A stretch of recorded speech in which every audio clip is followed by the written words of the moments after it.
Hello, kamusta at welcome back sa aking channel. Alam mo ba yung pakiramdam na iniwan ka? Parang ikaw yung talo sa huli. Yung tipong siya, parang ang dali lang sa kanya mag-move on. Tapos ikaw, naiwan ka pa rin nag-iisip kung saan ka nagkulang. Minsan pa nga, mapapatanong ka sa sarili mo, bakit parang ako pa yung nasaktan ng ganito? Samantalang siya parang okay lang. At ito pa, mas masakit. Kapag nakita mo siyang masaya, parang walang nangyari. Parang ikaw lang yung nagmahal ng totoo. Kaya siguro napunta ka dito ngayon kasi gusto mong malaman. Paano ba siya pagsisihin? Paano ba darating yung araw na siya naman ang mapapaisip na sana hindi kanya sinayang? Pero ito ang totoo at baka hindi ito yung inaasahan mong marinig. Ang paraan para magsisi siya, hindi yung hahabulin mo siya, hindi yung ipapakita mong nasasaktan ka pa rin, at lalong hindi yung gagawa ka ng drama para lang mapansin ka ulit. Kasi habang ginagawa mo yon, mas lalo ka lang nawawala sa sarili mo. Sa video na to, pag-uusapan natin kung paano mo babaliktarin yung sitwasyon. Hindi para manipulahin siya, kundi para iangat mo yung sarili mo sa level na kusa siyang mapapaisip. Bakit ko siya binitawan? Hindi ito tungkol sa paghihiganti. Ito ay tungkol sa growth, sa respeto sa sarili, at sa pagiging taong hindi madaling kalimutan. Simulan natin dito. Alam mo, isa sa pinakamalaking pagkakamali ng tao kapag iniwan siya, ay yung pilitin niyang ipakita na okay lang siya. Pero sa maling paraan, yung tipong magpo-post ka para magpapansin o kaya naman magpaparinig hoping na makikita niya at maaapektuhan siya. Pero ang totoo, kadalasan hindi yun yung epekto. Minsan, nagmumukha ka lang na naghahabol. At kapag ganon, lalo niyang mararamdaman na siya yung may control. Kaya ang unang kailangan mong gawin, matutong manahimik. Hindi yung tahimik na nagdaramdam ha, kundi tahimik na nag-aayos ng sarili. Yung tipong hindi ka na kailangang mag-explain, hindi ka na kailangang magpakita ng kung ano-anong emosyon para lang mapansin. Kasi alam mo kung bakit powerful yung ganon. Dahil kapag bigla kang nawala sa radar niya, dun magsisimula yung curiosity. Bakit hindi na siya nagpaparamdam? Okay na ba siya? May iba na ba? At dyan papasok yung tinatawag na psychological space. Yung distansya na nagbibigay sa kanya ng pagkakataon na maramdaman yung pagkawala mo. Kasi habang andyan ka, habang available ka, hindi niya mararamdaman yung halaga mo. Parang hangin lang yan eh. Hindi mo napapansin habang nandyan. Pero pag nawala, dun mo marirealize kung gaano siya kahalaga. Kaya kung gusto mong magsisi siya, huwag mong ipilit ang presence mo. Hayaan mong maramdaman niya ang absence mo. Ang may isa pa ng bagay na madalas hindi naiintindihan ng marami. Yung akala nila, para magsisi ang isang tao, kailangan ipakita mong nasira ka. Na kailangan makita niya na umiiyak ka, nahihirapan ka, at hindi ka makabangon. Pero alam mo kung anong mas tumatatak? Yung taong nasaktan, pero hindi bumitaw sa sarili niya. Yung taong kahit durog, pinili pa ring bumangon. Kasi doon niya makikita na mali siya. Hindi dahil nawalan ka ng halaga, kundi dahil hindi niya nakita kung gaano ka kahalaga. Kaya imbes na ipakita mong wasak ka, ipakita mo na kaya mong buuin ulit ang sarili mo. Simulan mo sa maliliit na bagay. Ayusin mo ulit yung routine mo. Bumalik ka sa mga bagay na nagpapasaya sa'yo noon pa. Maglakad ka sa gabi, makinig ka sa music, kausapin mo ulit yung sarili mo. Alam kong hindi madali, lalo na kung nasanay kang siya yung mundo mo. Pero tandaan mo, hindi ka nawalan ng halaga dahil lang may taong hindi ka pinili. Minsan hindi ka lang nila kayang i-handle. At habang inaayos mo yung sarili mo, may isa pang mahalagang shift na kailangan mong gawin. Itigil mo yung pag-focus sa kanya. Oo, alam ko mahirap kasi sanay ka na iniisip siya araw-araw. Kung anong ginagawa niya, kung sino kasama niya, kung naaalala ka pa ba niya. Pero habang ginagawa mo yon, ikaw yung natatalo. Kasi siya tuloy ang buhay, ikaw nakastuck. Subukan mong baliktarin. Ikaw naman ang tanungin mo. Ano ba yung gusto kong mangyari sa buhay ko ngayon? Saan ba ako papunta? Hindi na tungkol sa kanya, tungkol na sa'yo. At dito nagsisimula yung pinaka-importanting part. Yung pag-build ng version mo na hindi na dependent sa kahit sino. Yung version mo na buo kahit mag-isa. Kasi alam mo kung anong pinaka-nakakagulat sa lahat. Yung moment na hindi mo na siya kailangan, dun siya babalik. Hindi dahil pinlano mo, hindi dahil hinabol mo, kundi dahil nakita niya yung pagbabago. Yung taong dati niyang kilala, hindi na niya maabot ngayon, at dun magsisimula yung regret. Hindi dahil sinaktan mo siya, kundi dahil napagtanto niya na may nawala sa kanya, na hindi niya kayang palitan. Kaya habang nasa proseso ka ng pag-move on, huwag mong madaliin. Hindi ito race, hindi ito paramihan ng post o paramihan ng I'm okay. Ito ay journey ng pagbalik sa sarili. At habang ginagawa mo yon, may isa pang bagay na kailangan mong maintindihan. Hindi lahat ng regret nanggagaling sa sakit. Minsan nanggagaling ito sa realization. Yung tipong bigla niyang maiisip sa lahat ng nakilala niya, ikaw yung pinakatotoo. Pero huli na, at dun mo masasabi sa sarili mo, hindi mo na kailangan ng closure. Kasi ikaw na mismo ang naging sagot. Ngayon, habang papasok tayo sa mas malalim na parte ng usapan na to, may isang tanong na gusto kong iwan sa'yo. Handa ka ba talagang baguhin ang sarili mo? Hindi para sa kanya, kundi para sa'yo? Kasi doon magsisimula ang lahat. Kasi kung magiging honest ka sa sarili mo, hindi naman talaga siya yung pinaka-problema eh. Ang mas mahirap tanggapin, yung fact na minsan, hinayaan mong umikot yung mundo mo sa isang tao. Na parang lahat ng oras, emosyon, at plano mo, nakabase na sa kanya. Kaya nung nawala siya, parang nawala rin yung direksyon mo. Pero eto yung twist na bihira mong marinig. Hindi ka niya winasak. Ikaw yung napabayaan mong mabuo lang sa kanya. At oo, masakit pakinggan. Pero dito rin nagsisimula yung tunay na pagbabago.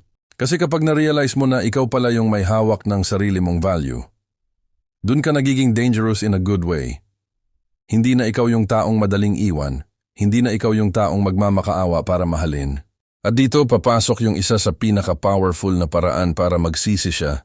Magbago ka, pero hindi yung obvious na nagpapakita ka para mapansin niya. Yung totoong pagbabago, tahimik lang. Hindi mo kailangan i-broadcast. Hindi mo kailangan i-post araw-araw na I'm stronger now or I'm better without you. Kasi alam mo kung anong mas malakas, yung hindi niya inaasahan. Yung tipong bigla ka na lang niyang makikita or maririnig sa ibang tao na okay ka na may sarili ka ng mundo, na hindi na umiikot yung buhay mo sa kanya. At dun siya tatamaan. Hindi dahil pinahiya mo siya, kundi dahil napagtanto niya na kaya mo pala kahit wala siya. Alam mo, may isang kwento akong naalala. May isang babae, iniwan siya after ilang taon na relasyon. Yung lalaki, ang bilis nakahanap ng iba. At syempre, tulad ng normal na tao, nasaktan siya. Umiyak, nagtanong, naghanap ng sagot. Pero after ilang linggo, may ginawa siyang kakaiba. Hindi siya naghabol, hindi siya nagparinig. Hindi siya nagpakita ng galit online. Tahimik lang siya. Pero sa likod nun, nag-uumpisa na siyang bumangon. Nag-aral siya ulit, nag-focus sa trabaho, inayos niya yung sarili niya, physically, emotionally, mentally. Hindi para ipakita sa ex niya, kundi para sa sarili niya. Months passed. Biglang nag-message yung lalaki. Simple lang, kamusta ka na? Alam mo kung bakit? Kasi habang siya, akala niya naka-move on na siya. Unti-unti niyang nararamdaman na may kulang. Na yung babaeng iniwan niya, hindi pala basta-basta mapapalitan. Pero eto yung pinaka-importante, hindi na siya yung parehong babae na iniwan. Hindi na siya naghihintay. Hindi na siya naghahanap ng validation. At dun mo makikita yung totoong power. Yung hindi mo na kailangan ipilit ang sarili mo sa taong hindi ka pinili. Kasi alam mo na sa sarili mo, sapat ka. Ngayon, pag-usapan natin yung isang bagay na medyo tricky pero sobrang effective. Yung energy mo. Oo, energy. Kasi kahit hindi ka magsalita, kahit wala kang gawin, nararamdaman niya ng ibang tao. Kung ikaw yung tipo na parang lagi pa ring nakatali sa kanya emotionally, mararamdaman niya yon. At subconsciously, iisipin niya, andyan pa rin siya, available pa rin siya. Pero kapag nagbago yung energy mo, yung tipong kalmado ka na, hindi ka na reactive, hindi ka na naghahabol, dun siya magtataka. Bakit parang iba na siya? At minsan dun magsisimula yung pagdududa niya sa desisyon niya.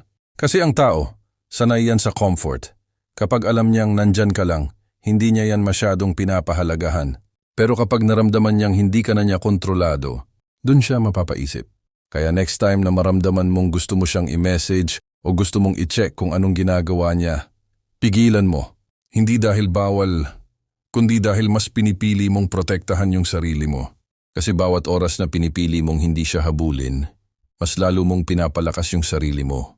At mas lalo mong pinapalayo yung sarili mo sa dating version mo na madaling masaktan. Alam mo, may isa pang subtle pero sobrang lakas na move. Yung pagiging genuinely masaya. Hindi fake ha, hindi yung pilit. Yung totoo. Yung tipong kahit mag-isa ka, kaya mong ngumiti. Kaya mong ma-enjoy yung araw mo. Kasi kapag dumating yung point na nakita kanyang ganon, dun siya masasaktan. Hindi dahil may ginawa ka sa kanya, kundi dahil na-realize niya na hindi pala siya kailangan para maging masaya ka. At yun yung pinakamabigat na realization sa isang tao na akala niya siya yung mundo mo. Pero gusto kong linawin, hindi ito laro. Hindi ito strategy para manipulahin siya. Kung yun ang intention mo, babalik ka lang sa cycle ng sakit. Ang goal mo dito, maging mas buo. Kasi kapag buo ka na, kahit magsisi siya o hindi, panalo ka pa rin. At kung sakaling bumalik siya, iba na yung position mo. Hindi ka na yung taong tatanggap agad dahil lang gusto mo siya. Ikaw na yung pipili kung deserve ba niya ulit ng chance. At dun mo makikita kung gaano ka nakalayo sa dati mong sarili. Ngayon, habang lalalim pa tayo, may isang bagay na gusto kong itanong sa'yo. Kaya mo bang piliin ang sarili mo kahit wala na siya? Kasi dyan talaga nagkakaalaman. Hindi sa galing mong magpigil ng message, hindi sa dami ng quotes na napost mo, kundi sa mga tahimik na desisyon na walang nakakakita, pero alam mong tama para sa sarili mo.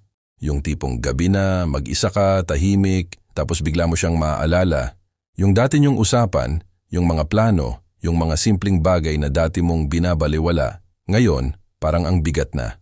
At doon pumapasok yung totoong laban. Hindi laban para mapasisi siya, kundi laban para hindi mo balikan yung version ng sarili mo na laging naghahabol. Kasi kung tutuusin, ang pinakamabilis na paraan para mawala ang respeto ng isang tao sa'yo ay yung ipakita mong handa kang tanggapin siya kahit ilang beses kanyang sinaktan. Oo, mahal mo siya, totoo yon. Pero tanungin mo sarili mo, mahal ka ba niya sa paraang deserve mo? Kasi kung hindi, bakit mo ipipilit? Alam mo, may mga tao na hindi naman masama, pero hindi lang talaga sila para sa'yo. At minsan, ang pinakamahirap tanggapin ay hindi yung iniwan ka, kundi yung realization na kahit bumalik siya, hindi na magiging pareho. Kaya habang nandito ka sa proseso na to, may isang mindset na kailangan mong yakapin. Hindi mo goal na bumalik siya. Ang goal mo, maging okay ka kahit hindi siya bumalik. Kasi kapag doon ka nag-focus, unti-unti mong mararamdaman yung shift. Hindi ka na naghihintay. Hindi ka na umaasa sa message niya. Hindi ka na naapektuhan kung ano man yung ginagawa niya. At doon magsisimula yung tunay na freedom. Yung tipong kahit makita mo siya ulit, hindi na bumabalik yung sakit. Hindi dahil nakalimutan mo, kundi dahil natutunan mong hindi na yun kontrolado ang emosyon mo. At ito yung part na medyo mahirap pero kailangan mong marinig, hindi lahat ng tao magsisisi. Oo, kahit gawin mo lahat ng tama. Kahit maging best version ka pa ng sarili mo, may mga tao pa rin na hindi marunong tumingin sa value ng iba. Pero hindi ibig sabihin nun, wala kang halaga. Ibig sabihin lang, hindi sila yung tamang tao para makita yon. Kasi ang taong tunay na para sa'yo, hindi ka pababayaan para lang ma-realize yung worth mo. Hindi kanya kailangang mawala para lang mahalin ka ng tama. Kaya kung dumating man yung point na hindi siya magsisi, huwag mong isipin na talo ka. Sa totoo lang, panalo ka na. Kasi natutunan mong piliin ang sarili mo. At alam mo kung anong ironic? Kapag hindi mo na hinahanap yung validation niya, dun siya madalas darating. Hindi para bumawi, kundi dahil napansin niya yung pagkawala ng dating ikaw. Yung ikaw na laging nandyan. Yung ikaw na laging handang umintindi. At ngayon, wala na yon. Pinalitan mo na ng respeto sa sarili. Kaya kung sakaling mag-message siya ulit, magpakita o subukang bumalik sa buhay mo, huminto ka sandali. Hindi ka na basta-basta tutugon.